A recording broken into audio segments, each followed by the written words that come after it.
میرا یہ سوال ہے کہ کیا اگر کوئی پیدائشی شاعر نہ ہو تو کیا وہ محنت کر کے بھی ایک اچھا شاعر بن سکتا ہے؟ محنت سے کیا مراد ہے کہ محنت سے بحر وزن سیکھ لے گا یا شاعری کے کچھ رموز سمجھ لے گا؟ اگر اس کے لہجے میں طبیعت میں موزونیت ہے تو سب کچھ ممکن ہے.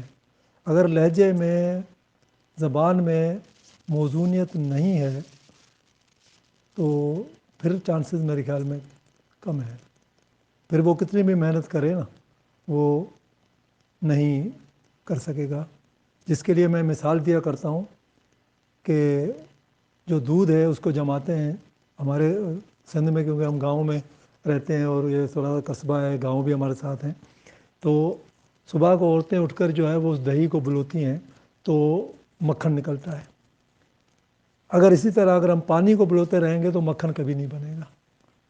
یہی اس کی چیز ہے کہ اگر اس میں موزونیت ہے تو شاعری بھی ہوگی، اگر نہیں ہوگی تو شاعری نہیں ہوگی. صرف وہ ہو سکتا ہے لفظ بن جائے لیکن شعر نہیں بنے گا.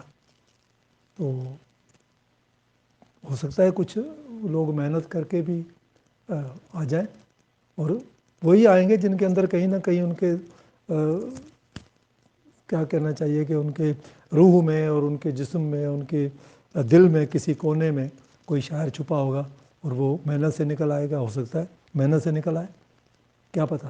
ایسا بھی ہو سکتا ہے کہ ہمیں بظاہر محسوس نہ ہو کہ یہ بندہ یہ کام کر سکتا ہے، لیکن ہو سکتا ہے اس کے اندر وہ چھپا ہوا ہو اور نکل آئے.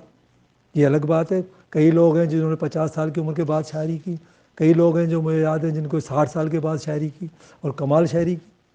ایسا بھی ہو سکتا ہے. تو ممکن تو ہے، لیکن زیادہ تر جو سوچ ہے وہ یہی ہے کہ شاعر جو ہوتا ہے وہ پیدائشی ہوتا ہے. اب مجھے خود پتہ نہیں ہے کہ میں پیدائشی شاعر ہوں یا میں محنت کر رہا ہوں یا کیا کر رہا ہوں،